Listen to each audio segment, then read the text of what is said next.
फिल्मों का हीरो क्या बनेगा, सियासत का भी सुपरस्टार। फैसला अब बेहद करीब है और अगर इस वक्त तमिलनाडु की राजनीति पर नजर डालें तो एक बड़ा बदलाव साफ दिखाई दे रहा है। आपको आसान भाषा में पूरी तस्वीर को मैं समझाने की कोशिश करूंगा। दरअसल बात हो रही है जोसेफ विजय चंद्रशेखर यानी थलपति विजय की, जिन्होंने सालों तक फिल्मी दुनिया में सुपरस्टार के तौर पर अपनी पहचान बनाई और फिर 2024 में अभिनय से दूरी बनाकर राजनीति में अपना कदम रखा। अपनी पार्टी टीवीके के साथ उन्होंने बिना किसी बड़े गठबंधन के सीधे जनता के भरोसे चुनावी मैदान में उतरने का फैसला किया और 2026 का चुनाव उनकी राजनीतिक यात्रा की पहली बड़ी परीक्षा बन गई। अब मौजूदा रुझानों की बात करें तो टीवी के करीब 102 सीटों पर बढ़त बनाए हुए नजर आ रही, जबकि एआईएडीएमके लगभग 73 सीटों पर और डीएमके करीब 48 सीटों पर पीछे दिखाई दे रही।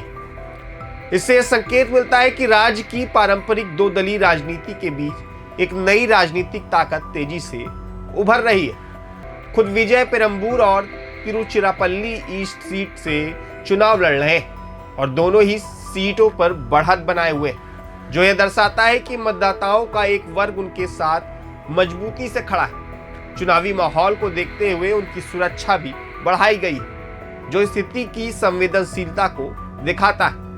अगर उनके आर्थिक विवरण पर नजर डालें तो चुनावी हलफनामे के अनुसार उनकी कुल संपत्ति करीब 603 करोड़ रुपए, जिसमें 400 करोड़ से अधिक चल संपत्ति और लगभग 198 करोड़ रुपए की अचल संपत्ति शामिल है। बैंक खातों में 200 करोड़ से ज्यादा जमा राशि है। चेन्नई समेत कई स्थानों पर उनकी संपत्तियां हैं और कोडाइकनाल में कृषि भूमि भी शामिल है।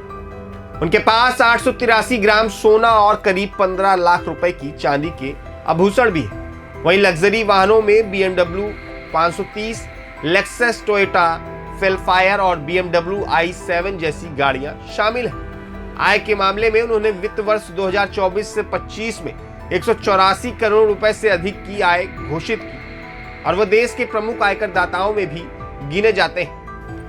अब अगर पूरे राजनीतिक परिदृश्य को व्यापक नजर से देखें तो यह चुनाव सिर्फ सीटों की बढ़त तक सीमित नहीं है, बल्कि यह तमिलनाडु की राजनीति में एक संभावित संरचनात्मक बदलाव का संकेत भी देता है, क्योंकि लंबे समय से चली आ रही राजनीतिक धुरी अब धीरे धीरे बदलती जा रही।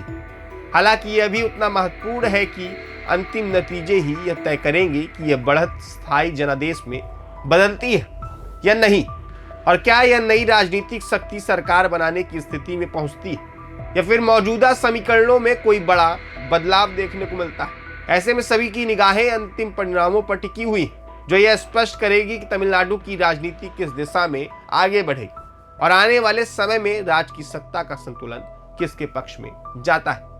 ऐसे तमाम अपडेट्स जानने के लिए देखते रहिए प्रभात खबर को।